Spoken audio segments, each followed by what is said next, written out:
ओम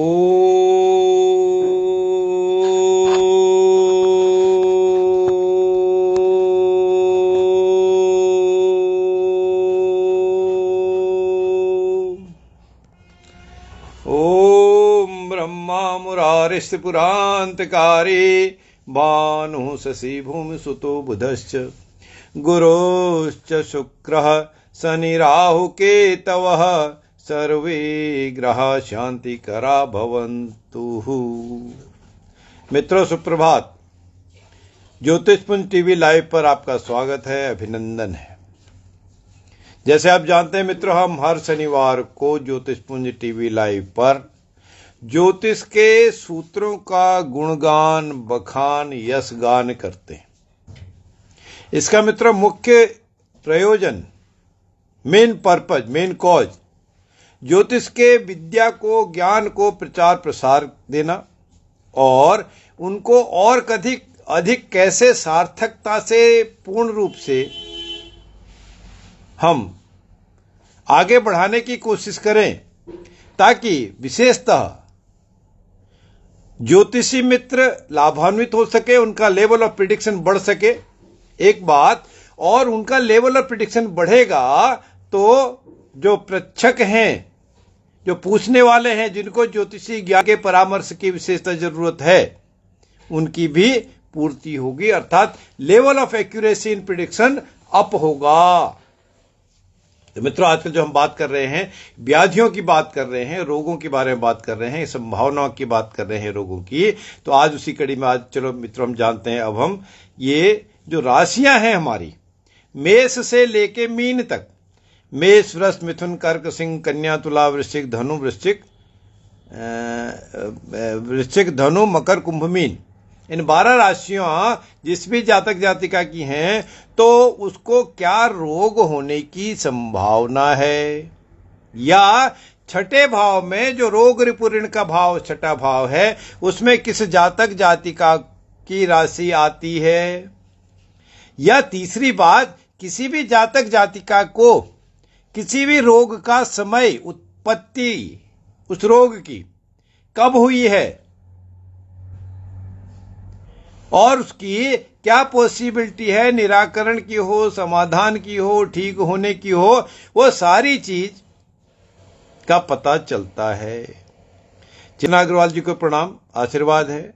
अमित कुमार सिंह जी को जॉब मिलेगी कह रहे हैं। अमित जी, आपसे अनुरोध है कि इस प्रोग्राम में, लाइव में केवल ज्योतिष की विद्या की ही बात की जाती है, इसलिए इसमें कोई प्रिडिक्शन नहीं है। आप चाहें तो मेरा नंबर लेके मेरे से बाद में बात करके संपर्क कर सकते हैं। चलिए अब हम रोगों की बात करते हैं। चेतना जी भी कुछ और डिटेल मैसेज कर दिया उन्हें, और भी कुछ मित्र बहुत से जुड़े हैं। चलिए अब एक बात है मित्रों, जो लाइव जुड़े हैं उनके लिए भी ठीक है, जो किसी वजह से देर से जुड़ेंगे तो उनके लिए YouTube पर यह वीडियो उपलब्ध होगा।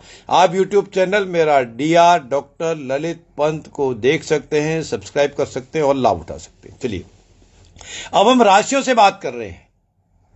एक कैटेगरी है हमारे पास अशुभ राशियों की, या जिनको पुरुष तत्व की राशि भी कहती हैं। वह है मेष, मिथुन, सिंह, तुला, धनु और कुंभ राशियां। ये इनका 2 नाम दिया है, शुभ राशि या पुरुष तत्व की राशि। तो जब शुभ राशि है, अशुभ राशि है, पुरुष तत्व की राशि, तो इन जातक जातिकाओं को जो यदि रोग होगा, या छठे भाव में इनका इन राशियां उपलब्ध जिसकी होंगी, और या तीसरी बात, इन पुरुष तत्व की राशियों में किसी को कोई बीमारी शुरू होगी, तो वह अशुभता अधिक लाएगी। बहुत डिटेल की बात करें तो मेडिकल एस्ट्रोलॉजी जब हम पढ़ाते हैं उसमें हम आप सोच समझ सकते हैं। मुझे लगता है कि लोग जान के नहीं सुनते, या कुछ बीच में डिस्टर्ब करने के लिए कहते हैं। कोई धर्मवीर यादव भी है, वो भी कुछ सर मेरा पूछने लगे। क्या पूछते हैं? धर्मवीर जी, इसमें कोई प्रिडिक्शन नहीं है। अगर आप खाली प्रिडिक्शन के लिए इसको देख रहे हैं तो आप कहीं और देखिए। हम तो प्रिडिक्शन अलग से करते हैं, ये केवल ज्योतिष को पढ़ाने की कक्षा है, लाइव जुगराज। चलिए, आप मेरे से संपर्क करना चाहते हैं, कंसल्टेंसी चाहते हैं, तो मिलकर बात कर सकते हैं। चलिए, अब बहुत ज्यादा हो गया, कोई अनिल कॉल ने भी कुछ भेज दिया मैसेज अपना डिटेल बर्थ की, छोड़िए। अब दूसरी है शुभ राशियां या स्त्री तत्व की राशियां, उनका नाम, स्त्री तत्व की राशियां शुभ राशियां कौन सी है? वृषभ, कर्क, कन्या, वृश्चिक, मकर और मीन राशि। उन मीन राशियों में यदि कोई किसी को रोग शुरू हुआ है, उत्पत्ति हुई है, या उनकी राशि, लग्न की राशि मीन राशि है, या चंद्र राशि ये शुभ राशि है, या छठे भाव में इन शुभ राशियों में से कोई पड़ता है, तो अर्थात उस रोग होगा भी, हुआ भी, शुरू भी हुआ, तो उससे अंततोगत्वा अल्टीमेटली बहुत ज्यादा नुकसान नहीं होगा, अर्थात जातक जातिका ठीक हो जाएंगी। तो शुभ अशुभ या पुरुष और स्त्री तत्व की राशियों से रोगों की पॉसिबिलिटी, संभावना का हमने ज्ञान प्राप्त किया। लेकिन मित्रों ये बात भी सही है कि केवल एक बात जो मैं कह दिया पुरुष तत्व या स्त्री तत्व की राशियों से, इतने से ही हम कोई रोग को फाइनल कंक्लूजन मान लें, ऐसा नहीं है मित्रों। उसके लिए किसी योग्य विद्वान ज्योतिषी से संपर्क करके पूरी कुंडली का विश्लेषण करना ही चाहिए, करवाना ही चाहिए। चलिए, अब उसके बाद में जो मैसेज दे रहे हैं उनको मैं ध्यान नहीं दे रहा हूं क्योंकि डिस्टर्ब होता है। अब एक कैटेगरी है मित्रों, अब हम बात तो केवल जी रोगों की कर रहे हैं। चर राशियां 1, 4, 7, 10, मेष, कर्क, तुला और मकर राशियां, इनकी कैटेगरी महर्षि पराशर ने चर तत्व बताया है। चर तत्व की राशियों में यदि रोग होता है, या चर तत्व की राशि लग्न वालों को या चर तत्व के चंद्र राशि वालों को कोई रोग होता है, या अन्यथा छठे भाव में, षष्ठम भाव में उनकी चर तत्व की राशियां हैं, तो यह रोग जिसको भी होता है, जो भी कंडीशन कुंडली की हो, तो यह परिवर्तनशील होता है। अर्थात आज हुआ, कल को बहुत ज्यादा हो गया, बहुत कम हो गया, या ठीक हो गया। या जो फैलने वाली बीमारियां हैं, जैसे कोरोना की बात थी, खांसी से आ रही है, ट्यूबरक्लोसिस पहले होती थी, इस तरह की बीमारियां हैं, है ना, या स्मॉल पॉक्स, चिकन पॉक्स की जो थी, इस तरह के रोग होने की संभावना चर तत्व की राशियों में होती है, इनका ऐसा कैरी फॉरवर्ड करने की स्थिति। लेकिन ये थोड़े ही समय के बाद, अब कोरोना का भी ध्यान रखिए मित्रों, चर तत्व की राशि में कोई रोग हुआ है, चर तत्व की राशि वाले को रोग हुआ है, तो थोड़ी ही समय में, छोटी ही अवधि में, जल्दी ही या तो वो ठीक हो जाते हैं, वो रोग समाप्त हो जाता है, या उस जातक जातिका से वो रोग हट जाता है, या बहुत बुरी दशा, खराब स्थिति में भी परिवर्तित हो जाता है। चर तत्व की पोजीशन ऐसी होती है रोगों के बारे में अगर हम बात करते हैं। फिर अगली जो है चर के बाद स्थिर तत्व की राशियां। स्थिर तत्व की राशियां कौन सी हैं? 2, 5, 8, 11, अर्थात वृषभ, सिंह, वृश्चिक और कुंभ। इन चार राशियों वालों को यदि रोग हुआ, इन चार राशियों के लग्न वालों को रोग हुआ, इन चार राशियों के चंद्र राशि वालों को रोग हुआ, या किसी भी जातक जातिका के छठे भाव में ये चार राशि में से कोई भी आती है, तो वह रोग स्थिर तत्व है। वह रोग भी स्थिर होता है, दीर्घकालिक होता है, लंबे समय तक चलने वाली बीमारी होती है, या इसको हम कह सकते हैं यह असाध्य रोग भी है। इसका इलाज करते रहना पड़ता है, और जब आपने इलाज छोड़ दिया, दवाइयां छोड़ दी, इलाज छोड़ दिया, तो फिर वैसे ही पोजीशन दे देता है लंबे समय की बात। और तीसरा जो कैटेगरी है मित्रों, द्विस्वभाव राशियां हैं, डुअल साइन, 3, 6, 9, 12, मिथुन, कन्या, धनु और मीन, चार राशियां जो द्विस्वभाव राशियां हैं।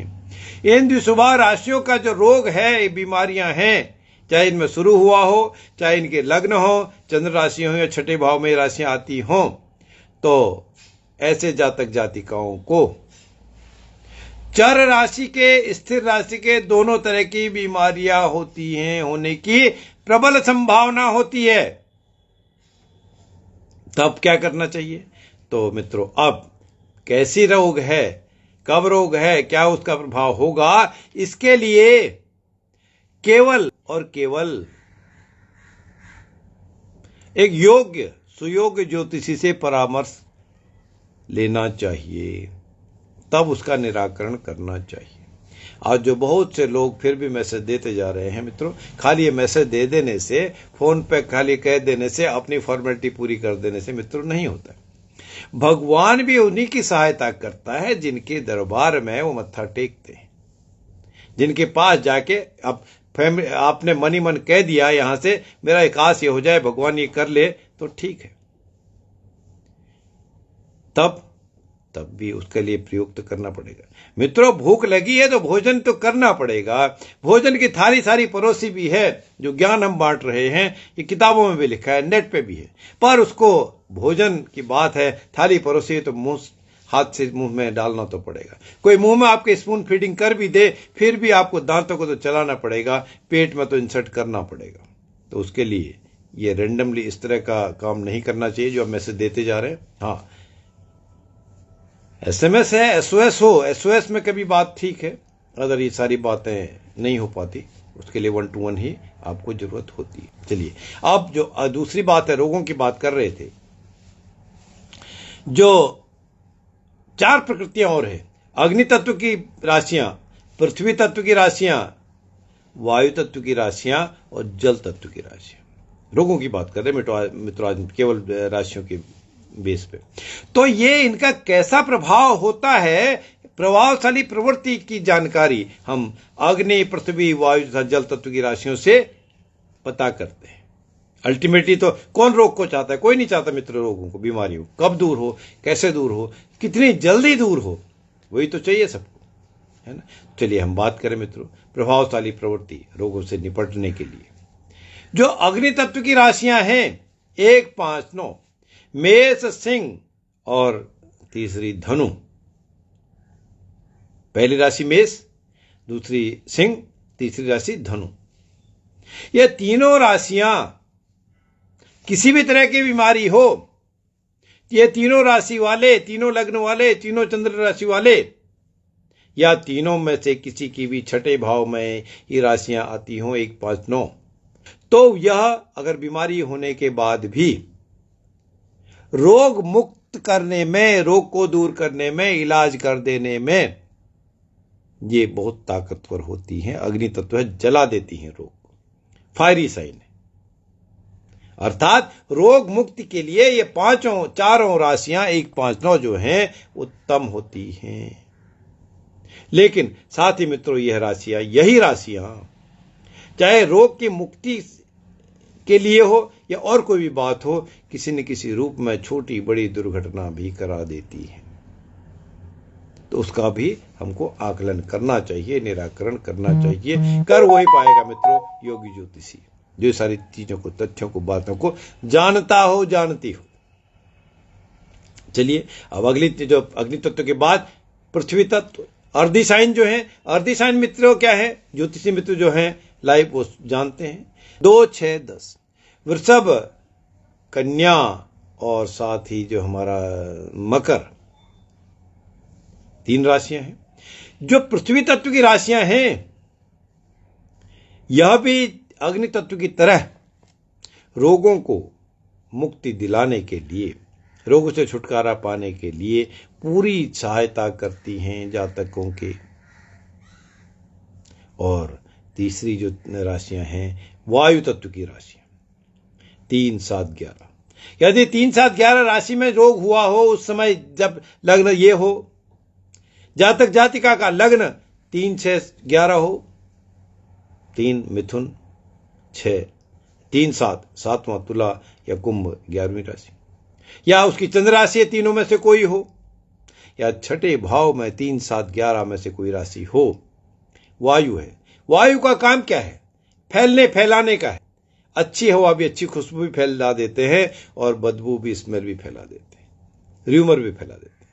तो वह जो अगर तीसरी ये कैटेगरी है वायु तत्व की रोगों के लिए, तो वह फैलने की प्रवृत्ति होती है, फैलाने की प्रवृत्ति होती है, कोरोना वाली जैसी प्रवृत्ति, स्प्रेडिंग नेचर। पूरी दुनिया में हाहाकार कोरोना ने मचा दिया।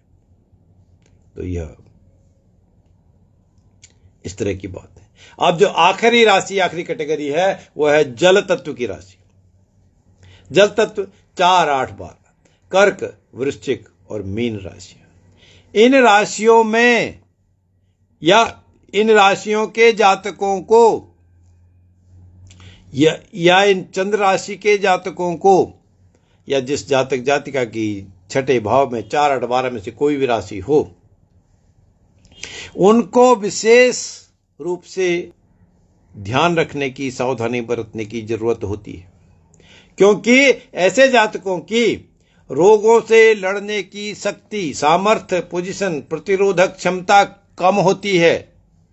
अर्थात दवाई भी जल्दी असर नहीं करते, रोग भी जल्दी साथ नहीं छोड़ता। तो ये हमको ध्यान रखने की जरूरत होती है।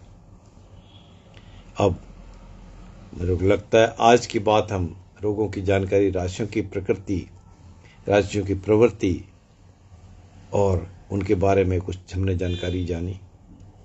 हाँ मित्रों, ये बात सही है कि योग्य ज्योतिषी से मिलकर ही इसका समाधान करना चाहिए। अपना हाथ जगन्नाथ करके खुद ही हम ले लें। कुछ बात आपने मेरे सुनी, कहीं लिखी सुनी, कहीं टीवी सुनी, अखबार सुना। मित्रों, ये तो भंडार तो बहुत कुछ है, पर उससे आप कुछ उपाय कर लें, कुछ अपने मन में विचार बना लें, दृढ़ निश्चय बना लें, उससे कहीं अपना या दूसरे का अहित कर बैठें, ऐसा नहीं करना है। क्योंकि केमिस्ट की दुकान में बहुत सारी दवाइयां हैं, हमने नाम सुना है विटामिन की है, क्या हमको खा लेनी चाहिए रोगों से बचाने के लिए? नहीं मित्रों, जो प्रिस्क्राइब डॉक्टर करेगा, मेडिकल प्रैक्टिशनर जो क्वालिफाइड है वो करे, उसी तभी आपको इलाज भी करवाना चाहिए। तो इसी तरह ज्योतिषी का भी काम है, योग्य ज्योतिषी से मिलकर अब बात करें। अब बहुत से लोग फिर भी मैसेज कर रहे हैं, साधना शर्मा जी ने कई बार पोस्ट कर दिया, या तो मित्रों आप बात मेरी सुन नहीं रहे हैं या जानबूझ के आप करते हैं। जो भी बात हो, आप मेरे से संपर्क करना चाहते हैं फीस के साथ, फ्री में नहीं, तो आप मेरा नंबर नोट कर सकते हैं। ध्यान रखें, राहुल रॉय भी बार बार रिपीट कर दिए। सभी से अनुरोध है कि यदि आप फीस देना चाहते हैं मेरे से कंसल्टेंसी के लिए, तब आप मेरा नंबर नोट कर सकते हैं। अन्यथा नंबर नोट ना करें, फोन भी ना करें। फीस के साथ आप फोन कर रहे हैं तो मैं आपको नंबर बोलता हूं, आप जल्दी से लिख लें। 9818885137 981 3 बार 8885137। आपका कल्याण हो, दिन शुभ हो, सभी को रोगों से मुक्ति मिले, रोग बाधा दूर रहें, आपके आसपास ना फटकें। इसी इच्छा के साथ, इसी आशीर्वाद के साथ, इसी डिजायर के साथ, जय श्री राम, जय जय श्री राम।